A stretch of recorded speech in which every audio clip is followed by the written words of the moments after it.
రంగాల్లో ఉన్న వాళ్ళు ఉన్నారు. అందులో కూడా కొంతమంది ట్రాన్స్జెండర్స్ ఉన్నారు, కొంతమంది శివశక్తులు ఉన్నారు, మంచిగా చదువుకునే ఎడ్యుకేటెడ్ పీపుల్స్ ఉన్నారు. మీకు తెలీదా నేను ఎన్నేళ్ళ నుంచి నేను మాకెందుకన్నా ఈ మతాలు, మాకెందుకు ఈ కులాలు, మాకెందుకు ఈ అన్టచబిలిటీస్ అంటగడుతున్నారు? ఇన్నేళ్ళుగా ఇవన్నీ పక్కన పెడితే అసలు విషయం చెప్తాను. మేము మొన్న ఎల్లమ్మ కళ్యాణానికి వెళ్ళడం జరిగింది. అక్కడ నన్ను 40 నిమిషాలు చుట్టూరుగా తిప్పేశారు. ఇక్కడ కాదు గ్రీన్లాండ్స్కి వెళ్ళమన్నారు. గ్రీన్లాండ్ నుంచి నేను మళ్ళీ బేగంపేటకి వెళ్ళమన్నారు. బేగంపేట నుంచి లేదు, ఇక్కడ నుంచి వే కాదు మేడం, మీరు కింది నుంచి వెళ్ళాలన్నారు. బేగంపేట కట్టమైసమ్మ గుడికి బల్కంపేట ఎల్లమ్మ గుడికి ఎంత డిస్టెన్స్ ఉంటుందన్నా? ఎంత డిస్టెన్స్ ఉంటుంది? నేను ఎట్లా నడుచుకుంటూ వెళ్తా? రోడ్డు మీద జనము అందరూ ఎగబడుతుంటారు. ఆ అమ్మవారి వస్త్రాలు, పట్టు వస్త్రాలు, తలంబ్రాలు అన్నీ తీసుకొని వెళ్తున్నాను. ఇక్కడ కనీసం పోలీస్ వాళ్ళకి తెలీదా? ఎవరు ఈమె తెలుసు కదా. సిస్టమ్ ఎందుకు అట్లా మీరు ప్రిపేర్ చేసి పెడుతున్నారు? ఎందుకు అట్లా? దేవాలయాలను కూడా అంటాను నేను, ఎందుకంటే వాళ్ళకి తెలీదా దేవాలయాల నుంచి? బల్కంపేట ఎల్లమ్మ గుడిలో ఎవరి వంశస్థులు పూజ చేస్తున్నారు ఇప్పుడు? గౌడ్స్ కదా అక్కడ చేసేది. మీరు ఎల్లమ్మకి కాసే ఎల్లమ్మ, బల్కంపేటలో వేసిన బాయిలో వేసిన బంగారు ఎల్లమ్మ. చరిత్రలో మీరు చూసుకున్నట్టయితే అమ్మవారి కళ్యాణము అర్చకులు చేసేవాడు కాదు. మేము మా శివశక్తులు, గణాదులు, చౌమినాథయ్య కుటుంబ సభ్యులు ఉండేవాళ్ళు. వాళ్ళకు ఒక ఆచారం ఇప్పటికీ, వాళ్ళకి దేవస్థానం తరఫున వాళ్ళకు ఒక ఆచారం చీర సారే పోతుంది. ఎందుకు? చరిత్ర నుంచి వాళ్ళు కొనసాగిస్తున్నారు కాబట్టి. అది రాగానే ఏం చేస్తారంటే, ముందు మీరు కళ్యాణము శాస్త్ర ప్రకారాలు అవన్నీ చేస్తున్నారు, ఎనకాలో పట్టాలు వేసుకుంటున్నారు. పట్టం వేసేది గుళ్ళో వేసేవాళ్ళు అప్పట్లో. మేము చిన్నగా ఉన్నప్పుడు గర్భగుడిలో ఆ గుడి బయట ప్రాంగణంలో అక్కడ పట్టం దొరికి గుళ్ళోకి వెళ్ళి దర్శనం చేసుకునేవాళ్ళం. రైట్, మీకు ప్లేస్ లేదు, అక్కడ బయట ఎక్కిస్తారు. కానీ మరీ దారుణంగా గుడికే సంబంధం లేని ప్లేస్లో అక్కడ పట్టాలు వేయించుకోవాలంటే శివశక్తులు అందరూ ఎక్కడ తీసుకెళ్తున్నారు సనాతన ఉనికిని? సనాతనంలో వైష్ణవం ఎప్పటి నుంచి ఉందో శైవం కూడా అలాగే ఉంటుంది. నానానికి వైష్ణవం ఏటో ఇంకోవైపు శైవం కూడా ఉంది. కాబట్టి మీ వైష్ణవ సాంప్రదాయంలో శిలాశాసనాలు లిఖితపూర్వకంగా భద్రపరుచున్నాయేమో, కానీ మా చదువురాని వాళ్ళు, బడుగు బలహీన వర్గాలకి చదువు రాదు కాబట్టి చెక్కారు. దేవతల విగ్రహాలు వచ్చి రానట్టు చెక్కి వాళ్ళు ఉండి ఉండనట్టు బుడగ జంగాలు కానీ, యక్షులు కానీ, సింధి జ్ఞానం కానీ, బొగ్గు కళాకారులు కానీ, బైండ్ల కళాకారులు కానీ, వీళ్ళందరూ కథలుగా ఎల్లమ్మ కథ, ఇలా వీరప్ప కథ, వీరులు ఎవరు చేయాలి? వీరప్ప పండగ వీరులు చేయాలి. మల్లన్న స్వామికి ఎవరు చేయాలి? మల్లన్న స్వామి. మేము మల్లన్న అనుకుంటాం, మా మల్లన్న, ఎందుకంటే మా అన్న కాబట్టి. అట్లా ఉండేది. మల్లికార్జున స్వామి అని చేశారు. రైట్, మీరు ఏది చేసినా మీరు రాను రాను రాను రాను దాన్ని మొత్తం భ్రష్టు పట్టించే విధంగా ఈరోజు వేలాది మంది, లక్షలాది మంది వెళ్ళే కొమరవెల్లి జాతరలో బయట ఒగ్గు కళాకారులు బయట పటం ఇస్తారు, లోపల మాత్రం వేరే పూజలు జరుగుతుంటాయి. అక్కడ బండారుతో వాసనకు మాడింది ఆయన. మల్లన్న స్వామికి బండారంటే ప్రీతికరం. అది తీసేశారు, విభూతి పూస్తున్నారు. ఎవరు అడిగే వాళ్ళు లేక మేము కూడా ఏదో చేశారు. మాకు అవకాశం లేదు, వాయిస్ లేదు, మాకు ఆ ఆపర్చునిటీ లేదు. ఇప్పుడు అంతో కొంచెం యుద్ధం ఒక పెద్ద యుద్ధమే చేస్తున్నాను నేను శాశ్వతం కాదు, కానీ సిస్టమ్ని శాశ్వతంగా పెట్టాలి. నేను అన్నాను కదా, ఎక్స్‌ప్లాయిటేషన్ ఒక విధంగా ఉంటే కల్చర్ రిప్రజెంటేషన్ ఒక విధంగా ఉంది. మేము కల్చర్ రిప్రజెంటేషన్ నేర్చుకున్నాం. ఆ కల్చర్ రిప్రజెంటేషన్ మేము మా ఉనికి, మా బోనాల కల్చర్. కేసీఆర్ గారు దీన్ని స్టేట్ ఫెస్టివల్ చేశారు. అంతో ఇంతో కొంతవరకు బాగానే చేశారు. ఆయన గవర్నమెంట్ కూడా మమ్మల్ని బాగా చూసిందని కాదు, వాళ్ళు కూడా మమ్మల్ని ఇబ్బంది పెట్టారు. బట్ అట్లీస్ట్ వాళ్ళు సమీక్ష చేసి, మంత్రి తలసాని శ్రీనివాస్ యాదవ్ గారు నెక్స్ట్ డే ఏమైందమ్మా, మేము వెళ్ళి ఎల్లమ్మగుడి గురించి ధర్నా చేస్తే ఏమైందమ్మా, మీరు రండి, మీ సమస్య ఏంటి అడిగానని క్యూ లైన్ ఏర్పాటు చేసి కొన్ని పాస్లు ఇచ్చి మీకు ఏం కావాలి అని చూసుకొని చెప్పారు. అంతవరకు బాగానే ఉంది. దాని తర్వాత వాళ్ళ సిస్టమ్ని ఎట్లా డీవియేట్ అంటే వాళ్ళ వరకు వాళ్ళు చేసేస్తారు. రాజకీయ పార్టీ అయిపోయింది, ఇప్పుడు కొత్త రాజకీయ పార్టీ వచ్చింది. ఎవరైతే కేసీఆర్ గారిని నేను తిట్టాను, చెప్పించాను అని నన్ను బాగా ట్రోల్ చేశారో అందులో అదర్ పార్టీసే ఉన్నాయి. వేరే పార్టీస్, బీజేపీ, కాంగ్రెస్, వీళ్ళందరూ చేశారు. మరి ఇప్పుడు కాంగ్రెస్ వాళ్ళకి తెలియదా? నేను ఇట్లా రోడ్డు మీద మీ ఆడపడుచు, మీ రాష్ట్రంకి ఒక ఆడపడుచు మన రాజు బాగుండాలని జోగిని చేస్తారు. జోగినీలకు వంశ అభివృద్ధి ఉండదు. మాకు వంశ అభివృద్ధి మా పిల్లలు మా మొగుళ్ళు వీళ్ళందరూ చెయ్యరు. మేము ఊపిరున్నంత వరకు అమ్మవారి సేవ చేశాక మా తదనంతరం మా వంశం ఎలా ఉంటుందంటే, ఎవరైనా మమ్మల్ని కోరుకొని గురువులుగా భావించి, వాళ్ళు గురువులు మమ్మల్ని అమ్మని గురువుగా అనుకుంటున్నా, మంచైనా చెడ్డైనా ఒక పట్టెడు అన్నం పెడతారు ఆ ఎంబటి ఉంటే అని, మా ఎంబటి ఉండి బతికే వాళ్ళు, జీవనోపాధి గడిపే వాళ్ళు చాలా ఉంటారు. మాకు సేవ చేసుకుంటున్నాం, మంచో చెట్లో చేసుకుని, ఎందుకంటే వాళ్ళ ఫ్యామిలీలో వాళ్ళు వేరేస్తారు. ఈ రోజుల్లో అయితే చాలా మంది ఇప్పుడు కొంత మారింది, కానీ జోగినీలన్నా శివశక్తులన్నా వాళ్ళ ఇంట్లో నుంచి బహిష్కరించే పని అయ్యేది. ఎందుకంటే ఇళ్లలోకి రాని ఇప్పటికీ కూడా కన్న కుటుంబానికి దూరమైన చాలా మంది శివశక్తులు కానీ, ట్రాన్స్జెండర్స్ కానీ, జోగినీలు కానీ చాలా మంది ఉన్నారు. వీళ్ళందరి తరఫున కానీ అమాయకులనే అంటున్నాను. ఎందుకంటే మీరు కూడా కల్చర్ని, బొడ్రాయి పండుగ ఏందండి, బొడ్రాయి పండుగ ఎవరు చేయాలి? బొడ్రాయి పండుగ కూడా మీరు బ్రాహ్మణత్వం, ఇదేంటి మన హోమం ఎక్కడిది? బొడ్రాయికి ఊరు బాగుండాలని, పొలిమెర బాగుండాలని, పొలిమెర కాసే పోతలని అక్కడ పొలిమెట్లు చేసి దానికి కొన్ని ఆచారం ప్రకారంగా నడుస్తున్నది. ఏదో కోడో పుంజో మేకనో ఏదో ఒకటి బలిచ్చి మా ఊరిని కాపాడాలి అని చెప్పి, అది ఒక సనాతనంలో మీరు సోకాళ్ళు సనాతనం గురించి ఎట్లాగైతే మాట్లాడుతానో, ఎస్ మా సనాతనంలో కూడా ఇది ఉంది. మీరు తెలంగాణ కల్చర్లో ఈ రోజు వెళ్ళి చూడండి, ఎక్కడెక్కడ తొలి ఏకాదశి రోజు ఏ పండుగ చేస్తారో, అన్నం వండకుండా ఉంటారా? అన్నం వండుతారో, అన్న పూజ, అన్న పండుగ చేస్తారు. ఈ రోజు ఎందుకు కల్చర్ని మీరు డీవియేట్ చేస్తున్నారు? మీరు చేసేది మీరు చేయండి, మా చేసేది మమ్మల్ని చేసుకోనివ్వండి. పూషమ్మల మైసమ్మలకి అయితే మమ్మల్ని దూరం చేయకండి, మేము అదే కోరుకుంటున్నాం. ఒక పాట ఉంది, మన దాసనారాయణ గారు చాలా బాగా, విజయశాంతి గారు గారికి ఒక సినిమాలో రౌడీ దర్బార్ అనే దాంట్లో, పూషమ్మవో మైసమ్మవో పోలేరమ్మవో ఏమ్మవో, కూసున్నవో కళ్ళు మూసున్నవో తెలివగాయే తల్లి మాయమ్మవో, మంచోడు వస్తాడు చెడ్డోడు వస్తాడు, వాడు కట్టిన బట్ట వీడు విప్పేస్తాడు, వీడు పాలు పోస్తే వాడు నీళ్ళు పోసి, ఎవరేమి చేసినా ఎవరేమి చెప్పినా చీమ గుట్టనట్టు కులకవు పలకవు అని ఒక సాంగ్ ఉంది. అందులో ఎంత అద్భుతం అండి అది. అంటే కల్చర్లో ఒక జోగిని, ఒక అమ్మవారిని, ఇద్దరిని పోల్చి రాసిన పాట. జోగిని దుర్భరమైన జీవితానికి వాడు వస్తాడు, ఆ దొరొచ్చాడు ఈ దొరొచ్చాడు, పటేల్ పట్వారి వ్యవస్థ లేదు, ఓకే, బట్ అమ్మవార్లని మాకు కూడా దూరం చేస్తున్నారు కదా. ఇట్లా ఎందుకు చేస్తున్నారు? ఇది ఎందుకు వివక్షత? మేము గుళ్ళో పోయి మేము మా శాఖ సమర్పించి, మా బోనం సమర్పించి, మా ఒట్టు సమర్పించి, మేము పోసే ఒడిబియ్యం సమర్పించి, అప్పుడే అమ్మవారు సంతోషంగా ఉంటుంది. నేను ఖచ్చితంగా మళ్ళీ ఇంకో విషయం అంటున్నాను, దీన్ని కాంట్రవర్సీ చేశారు చాలా మంది. 5 ఏళ్ళు ఉంటారేమో 10 ఏళ్ళు ఉంటారేమో అనే మాట నేను అన్నాను. ఎస్, నేను అంటున్నాను ఇప్పుడు కూడా, ఈ ప్రభుత్వాన్ని కూడా హెచ్చరిస్తున్నాను. ఎందుకో చెప్పనా? 5 ఏళ్ళు ఉంటారేమో 10 ఏళ్ళు ఉంటారేమో, మేము ఊపిరినంత వరకు ఇదే పని చేసుకుంటాము, మాకు ఇంకో పని తెలియదు, ఇంకో జాబ్ ఏం చేయాలి? భిక్షాటన చేయాలా? అక్కడి నుంచే కదా చదువుకున్నా, లేకపోతే 10 మందికి ఉపాధి ఇవ్వాలనో, ఒకరిని పూల ఉద్యోగంలో, ఒకరి పాల ఉద్యోగంలో, ఇంకొకరు ఏదో జోగిని పిల్లలు కానీ శివశక్తులు కానీ ఏదో ఒక పార్ట్ టైం జాబ్ చేసుకొని మిగతా దేవుడు సేవ చేసుకుంటున్న వాళ్ళు చాలా మంది ఉన్నారు. ఎందుకు వాళ్ళని గ్రహించరు? ఒక ఏరియాలో శివశక్తులు చాలా మంది ఉంటారు.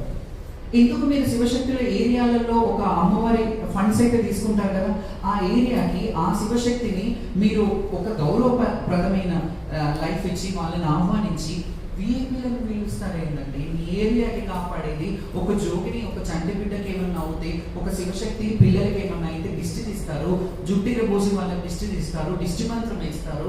ఇవన్నీ మాకు నేర్పించిన మా గురువులు మాకు నేర్పించే కల్చర్. దిష్టి మంత్రమో ఆ మంత్రమో నేర్పిస్తే ఆ పిల్లలకు కీసర దాకేందని. మీరు ఎన్ని వైద్యాలు ఎన్ని రిపోర్ట్స్ అయినా నార్మల్గా ఉంటాయి. మేము అదే ఒక చెప్పాడు బండారు అమ్మవారి దగ్గర తెచ్చి ఓ నిమ్మకాయ కోసిస్తే మంచిగా పిల్లలు ఉంటారు. ఇది నిజంగా మేము మనసు మీద చేసుకొని చెప్పండి, అది లేదా? ఇప్పటికీ దర్గాకి వెళ్తే ఎంతమంది తాయితలు కట్టుకోవట్లేదు, ఎంతమంది హిందువులు దర్గాకి వెళ్ళి తాయితలు కట్టుకోవట్లేదు? ఇది కాదా చరిత్ర? ఎందుకు మనం మాట్లాడాలి దాని గురించి? నేను అనేది ఏంటంటే, మీరు సనాతనీయులు, మీరు వేరే కమ్యూనిటీ వాళ్ళు, మీరు ముస్లిమ్స్, మీరు క్రిస్టియన్స్, మాకు అదేం లేదు. మేమందరం ఒకటి, ఒక సన్యాసిమైన జీవితం. మాకు మంచి చెడ్డ బడుగు బలహీన అంటచబుల్ పెద్దవాళ్ళు ఎవరు లేరు. మేమే ఇది. మేము అందరు ఎవరు పిలిచినా అమ్మ అని అంటే అన్నం పెడతాం, మా గుండెలో కలిగింది. లేదంటే అడుక్కు తింటాం, జోల బట్టి అడుక్కొని తింటాం, అంతేగాని ఇంకా వేరే పనులు మాకు తెలియదు. దేవుడి సేవ మీదనే అంకితం ఉన్నాను. 32 ఏళ్ళు సేవ చేశానండి. ఇప్పుడు ఏం చేయమంటారు? నన్ను భిక్షాటన చేయమంటారా? రోడ్డు మీదకి వెళ్ళి మా పొట్ట మీద కొట్టట్లేదా మీరు? మా బోనాలకి ఒక కల్చర్కి ఒక నేను మంత్రులని కలిశాను, రిప్రజెంటేషన్ ఇచ్చాను. ఇదంతా చెప్పాలంటే గత ప్రభుత్వం కూడా కొంత హస్తం ఉంది. మంచి ఎట్లా చేశారో చెడు కూడా. అప్పుడే ఒక కమిటీ వేస్తే ఈ రోజు మాకు ఈ పరిస్థితి వచ్చేది కాదు. కానీ చాలా వరకు శివశక్తులు హ్యాపీగా ఉన్నారు. గత ప్రభుత్వంలో కొంతమంది చేశారు. మీరు ఇంకా మోర్ ఎక్స్పెక్టెడ్. ఎందుకంటే తెలంగాణ కల్చర్ని మేము కలర్ఫుల్గా ఇట్లా కలర్ఫుల్ అటైర్తో మంచిగా రెడీ అయ్యి మంచి బోనాలు చేసి మంచి కలర్ రంగురంగుల బోనాలు, 7 రంగుల బోనాలు, 3 రంగుల బోనాలు చేస్తే ఈ స్టేట్ ఫెస్టివల్కి ప్రసిద్ధి ఏంటి? మేము బోనాలు చేయకుండా మీరు అందరూ అట్లాగే చేస్తారా? మీరు ఆడతారా? మంత్రులని మాకు పెట్టే బోనము ఎమ్మెల్యేలు కానీ మంత్రులు కానీ మేము ఎత్తుకునే బోనాలు ఎత్తుకొని వస్తారా? మాలాగా ఆడుకుంటూ రాగలుగుతారా? మీరు చేయగలుగుతారా? ఎందుకు మాకు ఒక లైన్ని మేము అడుగుతున్నాం? డబ్బులు అడుగుతున్నామా? మాకు ఇది లేదు, ఇది కావాలంటున్నామా? గుడిలోకి బోనం ఎక్కియడానికి వస్తున్నాం, మమ్మల్ని అడ్డుకోకండి, మాకు ఒక ప్రత్యేకమైన లైన్ ఏర్పాటు చేయండి అని అడుగుతున్నాం. ఇంత దౌర్భాగ్యంగా తీసుకెళ్తున్నామా మనం? ఎక్కడ పోతుంది మన రాష్ట్రం? ఎక్కడికి వెళ్తున్నాం మనం? ఎందుకు ఈ వివక్షత?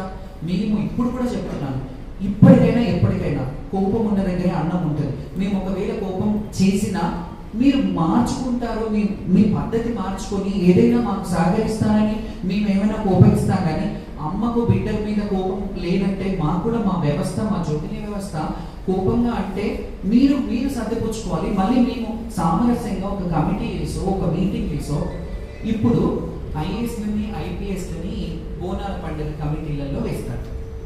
ఐఏఎస్ ఐపీఎస్లకు ఏం తెలుసు అండి? బోనాల గురించి ఏం తెలుసు? బోనం అందరూ ఐఏఎస్ ఐపీఎస్ని పిలవండి, వాళ్ళకి బోనాలు ఇవ్వండి, బోనం బూదియమనండి, మాలాగా బోనం పెట్టమనండి. ఏం చేస్తారు? చేయమనండి, వాళ్ళని చూస్తాం. వాళ్ళకి తెలియదండి. వాళ్ళని కమిటీలో వేస్తే వాళ్ళకి ఒక పోతన్నని ఒక కార్యక్రమ నిర్వాహకులు ఉంటారు కదా. చాలా మంది ఓల్డ్ సిటీలో కానీ సిటీలో కానీ బ్లస్టర్లో కానీ మన తెలంగాణ అంటేనే హైదరాబాద్ అవినాభావ సంఘం. హైదరాబాద్ ఒక హెరిడేటరీ. మనకి ఈ కల్చర్లో ఉన్న వాళ్ళు చాలా మంది శివశక్తులు ఇక్కడ వాళ్ళు ఫెమిలియర్. లైక్ ఎట్లాగైతే మీరు రాష్ట్ర మంత్రులు కానీ ముఖ్యమంత్రులు కానీ ఒక హెడ్ ఆఫీస్ ఎలాగైతే మనకి ఇక్కడ హైదరాబాద్లో ఉందో, శివశక్తులు కూడా ఫెమిలియర్గా ఉన్న వాళ్ళు చాలా మంది హైదరాబాద్లోనే ఉన్నారు. ఎందుకంటే ఈ హైదరాబాద్కి మంత్రుల కల్చర్, ఎమ్మెల్యేల కల్చర్, ఈ లీడర్ల కల్చర్ ఉండడం వల్ల అదే ఒక దౌర్భాగ్యం చెప్పాలంటే. మాకు అది దగ్గరగా ఉండడం వల్ల, కలిసే విధానం ఉండడం వల్ల కొంతవరకు డెవలప్ చేసుకోగలిగారు. అట్లానే నేను ఎవరు చేయలేని అనలేదు. గతంలో చాలా మంది ఎమ్మెల్యేలు, చాలా మంది మంత్రులు గుడులు కట్టించారు. పెద్దమ్మగుడి జనార్దన్ అన్న కట్టించలేదా? జనార్దన్ రెడ్డి గారు కట్టించారుగా పెద్దమ్మగుడి. ఎల్లమ్మగుడి కూడా వాళ్ళ సమీక్షం.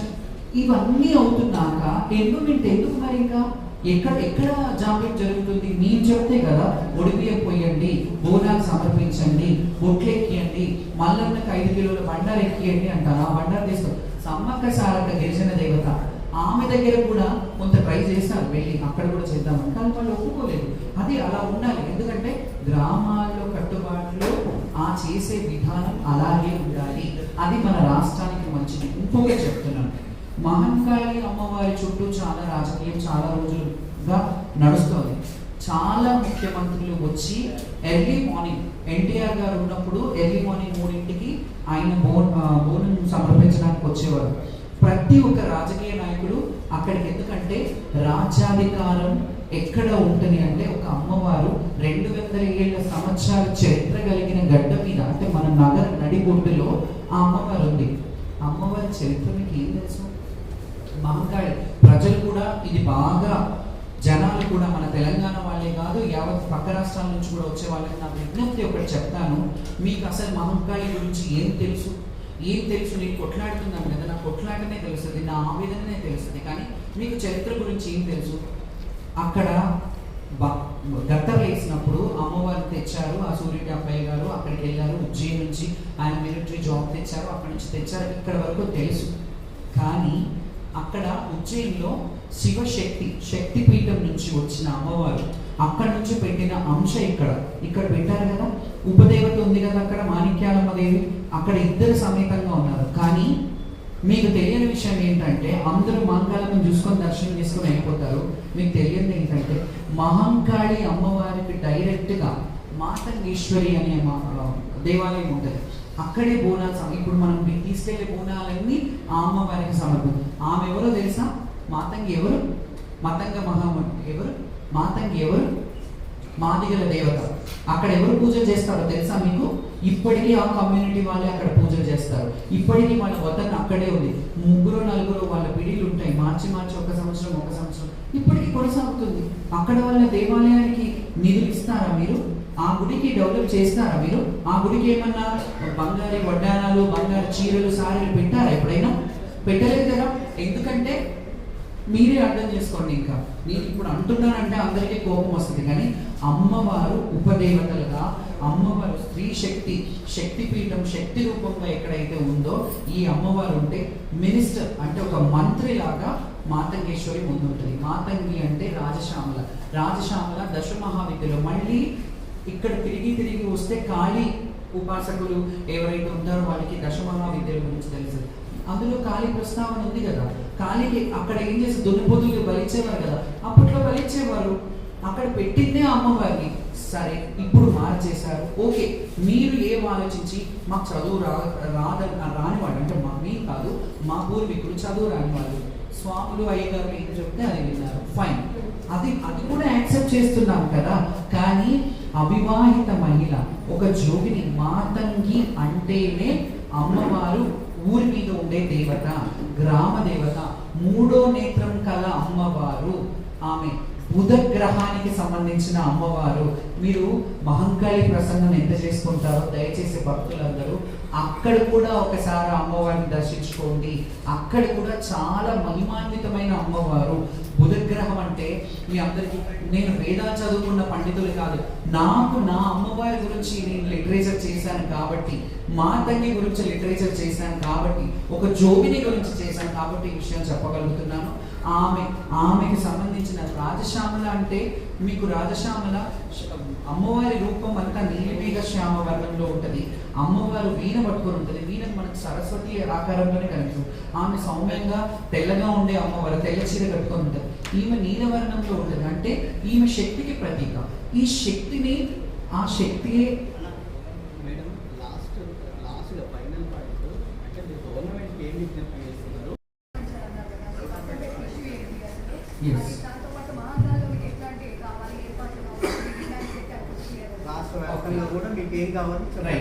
అయితే ముఖ్యంగా ఇదంతా పోతే ఒక చరిత్ర, అది నేను మళ్ళీ తర్వాత ఎప్పుడైనా చెప్తాను.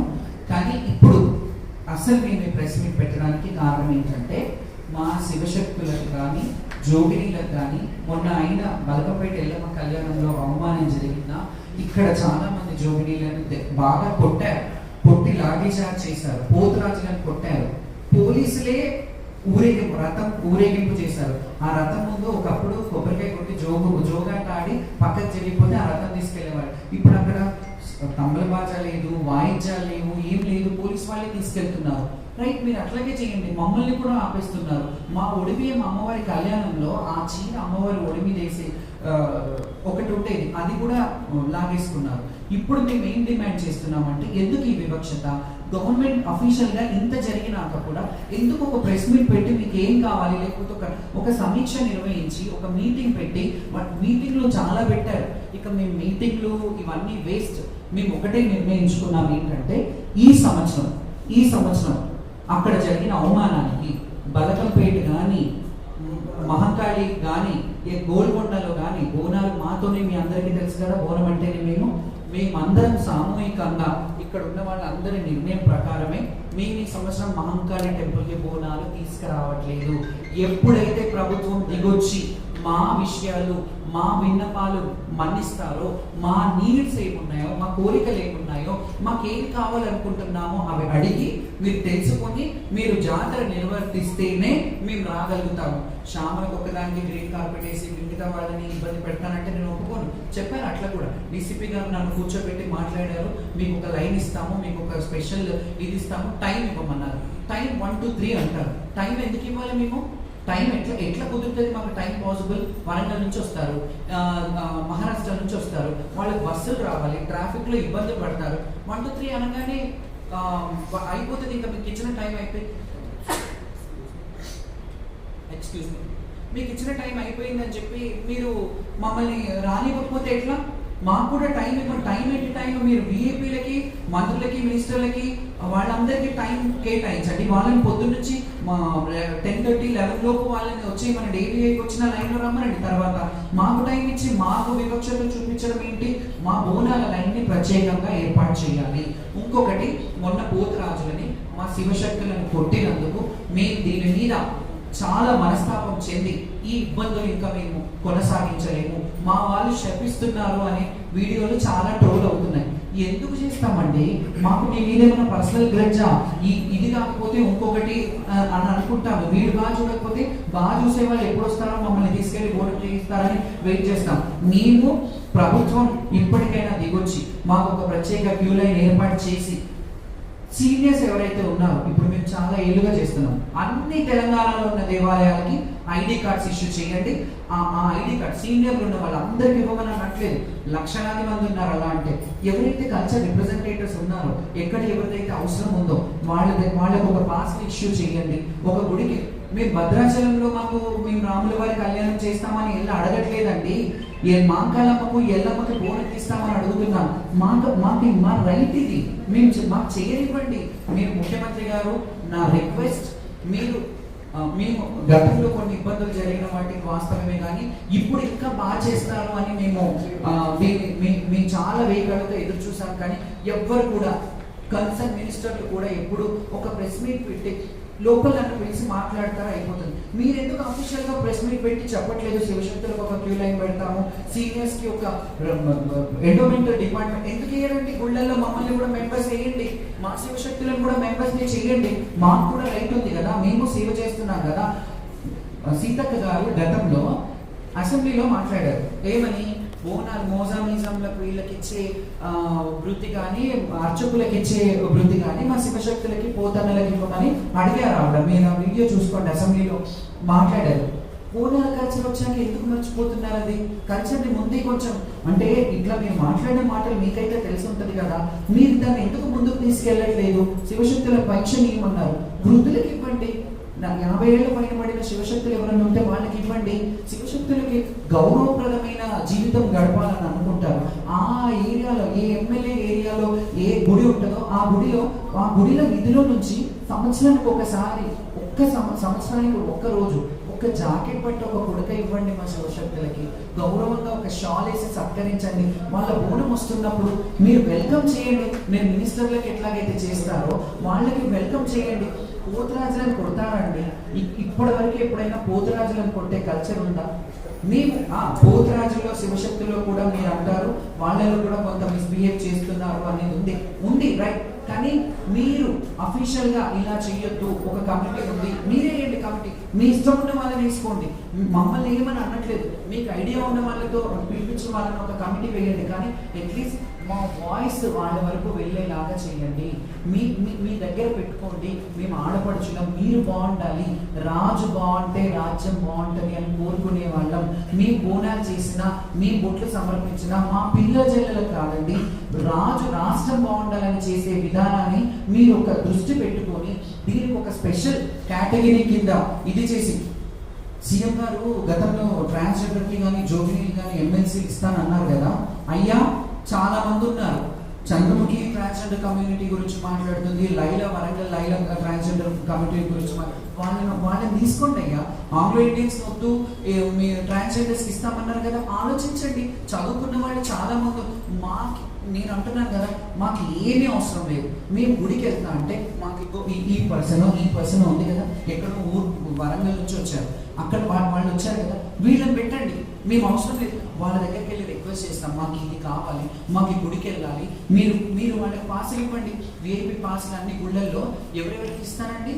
ప్రోటోకాల్ ఉన్న వాళ్ళందరికీ విఐపి మేము కాదా? అట్లీస్ట్ మేము ఇచ్చే స్థాయికి మమ్మల్ని చెయ్యండి. మేము కూడా 10 మందిని గుడికి పంపిస్తే మా తరఫున మనుషులు, మా శివశక్తులు ఒక గుడికి పోతున్నామమ్మా, ఏడుపాయలు పోతున్నామమ్మా, కొంచెం చెప్పండి అమ్మా, అక్కడ దర్శనం కావాలని ఇదే అడుగుతారు. ఇంకేం అడగరు. దర్శనం చెప్పండి అమ్మా. మాకు ఆ హక్కు, ఆ రైట్ లేదు. ఓన్లీ జాతరలప్పుడు వెళ్ళి అక్కడ తలుపుకొని మెరిసి కల్చర్ని రిప్రజెంట్ చేసి రావడం మాత్రమే ఉంది. అందుకనే మా శివశక్తులు అందరూ కూడా బోనాల పండుగని ఈ సంవత్సరం మహంకాళి బోనాలని మేము బాయ్కాట్ కాదు, మేము ఇళ్లలో చేసుకుంటాము. గుడికి చెయ్యము. మీరు ఎప్పుడైతే మాకు సమస్యను పరిష్కరిస్తారో, మాకు ఎప్పుడైతే ఇది కంప్లీట్ పరిష్కారం చేస్తారో, ఒక కమిటీ వేస్తారో, ఏం చేస్తారో మీరు చేయండి. అది చేసిన తర్వాత మీరు చేస్తే అప్పుడు లాంఛనంగా మీరుండి చేయండి అయ్యా. మీరుండి మీ దగ్గర మా ఆట పాట ముందు ఉంటుంది. గవర్నమెంట్ మమ్మల్ని కలుపుకొని వెళ్ళండి. మా శివశక్తులను ముందు బోనాలు పెట్టి మీరు వెనకాల పట్టు వస్త్రాలు తీసుకుంటే ఎంత బాగుంటుంది. ఇంకొకటి బంగారు బోనం గురించి కూడా ఒక చరిత్ర చెప్పాలి నేను. బంగారు బోనం ఇది రాష్ట్ర ముఖ్యమంత్రి గారికి నా రిక్వెస్ట్ చేసి వేడుకుంటున్నాను. ఎందుకంటే ఆ బంగారు బోనం అమ్మవారి ముక్కు పుడకలు, అమ్మవారికి వచ్చిన నగదు, కమ్మలు, పుస్తెలు ఇవన్నిటితో కరెక్ట్ కోసం చేయించింది. ఇది కావాలంటే రికార్డ్ మీరు తీసుకోండి. అది అందరికీ రైట్ ఉండదు. ఆ బంగారు బోనం ఎత్తుకోవడం వల్ల ఈ రోజు ఎంతమంది ఇబ్బందుల పాలయ్యారో మీ అందరికీ తెలుసు. అది వాళ్ళు కావాలని చేయలేకపోవచ్చు, కావాలని చేశారని పేర్లు కూడా ఎత్తట్లేదు, కావాలని చేయలేదు, కానీ బాగా చెయ్యాలి, జాతర బాగా చెయ్యాలని చేసి ఉంటారు. పాపం వాళ్ళని కూడా నేను దూషించాను. కానీ అది నజర్ బోనం లాగా, సదర్ బోనం లాగా అది ఎత్తుకునే రైతు ఒక జోగోళ్ళకి లేకపోతే ఆ మాతంగికో, ఆ రంగం చెప్పే ఆమెకో అది ఉంటుంది. మీరు పక్కన మీరు పర్సనల్గా ఇంకో బంగారు బోనం చేయించండి కావాలంటే, మీ గవర్నమెంట్ నిధులు కేటాయించి చేయండి. కానీ అది అమ్మవారికి వచ్చిన బంగారాన్ని రంగరించి చేసిన బోనం కాబట్టి ఎవరు ఎత్తుకున్నా వాళ్ళకి అరిష్టం జరుగుతుంది. ఇది నా రిక్వెస్ట్. మీరు ఒకసారి దీని మీద దృష్టి పెట్టండి. మీరు మట్టి కుంటలో తెచ్చిన అమ్మవారి ప్రసన్నం అవుతుంది. మీరు ప్రతి సీఎం వచ్చి ఇక్కడ బోనం సమర్పించే ఆనమైతుంది. మీరు కూడా రండి, వచ్చి బోనం చేయండి. అందులో మాలాంటి వాళ్ళకి ఇబ్బందులు లేకుండా మీరు మంత్రి గారు కొండ సురేఖ గారు మీకు కూడా ఒక రిక్వెస్ట్ చెప్తున్నాను. మాకు అంత ఇష్యూ అయింది, నేను వచ్చి మీకు ఒక రిప్రజెంటేషన్ ఇచ్చాను. మీరు కనీసం ఎలా ఉంది అని మీ సబార్డినేట్స్ ఎవరు తర్వాత వాళ్ళు ఉంటారు కదా, వాళ్ళైనా ఒక మాట మరి శ్యామల వచ్చింది కదా, ఏం జరిగింది, ఎట్లా ఉంది, బాగుందా అని అయినా కనుక్కోవాలి కదమ్మా. మీరు పాస్లైనా ఇప్పించమని ఎండోమెంట్ వాళ్ళకి చెప్పాలి కదా. నేను అందుకే మొన్న నా పర్సనల్ గ్రడ్జ్ ఏమీ లేదు. ఎండోమెంట్ నిర్వహించే బోనాల కార్యక్రమం ఎండోమెంట్ వాళ్ళే తీసుకొస్తారు కాబట్టి ఎండోమెంట్ వాళ్ళే దీన్ని సమీక్షించి దీంట్లో ఏ ప్రాబ్లమ్స్ ఉన్నాయో మా జోగిని కానీ శివశక్తులకు కానీ ఫెసిలిటీస్ ఏర్పాటు చేసి మీరు దగ్గర నుండి చేయండి. మా ఆట పాటతో మీరు వెనక నుండి మాతో కలిసి రండి బోనానికి. అంత అంగరంగ వైభవంగా కలిసి చేద్దాం. ఎంత బాగుంటుంది, అమ్మవారు కూడా ఎంత ప్రసన్నం అవుతుంది. ఇంకొకటి మారుబోనం అనేది కూడా మహంకాళి జాతరకి చాలాసార్లు అమ్మవారి భవిష్యవాణిలో చెప్పిన దాన్ని కొంత రాజకీయంగా పరంగా చూసి వీళ్ళు వాళ్ళ మీదేసి వాళ్ళు వీళ్ళ మీదేసి ఆ బోనం కూడా సరిగ్గా నిర్వర్తించట్లేదు. నా దగ్గర 16 సంవత్సరాల పేపర్ కట్టింగ్స్ ఉన్నాయి. తొలి బోనం అతిలి ఫ్యామిలీ నుంచి ఎలాగైతే తెస్తానో మారు బోనం కూడా మహంకాళి అమ్మకి మారు బోనం ఎత్తుకునే కానీ అది కూడా రాను తీసేశారు. ఈ కల్చర్ ఏదైతే ఉందో దీన్ని ఒకసారి క్షుణ్ణంగా ఆలోచించి వాళ్ళు చేసే కార్యక్రమాలని వాళ్ళని చేయనివ్వండి. ఎందుకంటే మీకు తెలియదు, ఇప్పుడు పెద్ద వాళ్ళని నేను ఒప్పుకుంటా, సీఎం గారికో మినిస్టర్ గారికో అది తెలియదు, కానీ ఒకసారి అడగండి ఎవరు ఏం జరుగుతుంది ఇక్కడ కల్చర్ ఏంటి అని. ఒక 10 నిమిషాలు గుడిలో కూర్చోండి. ఆ గుడికి సంబంధించిన వాళ్ళు ఆ చైర్మన్స్ లేకపోతే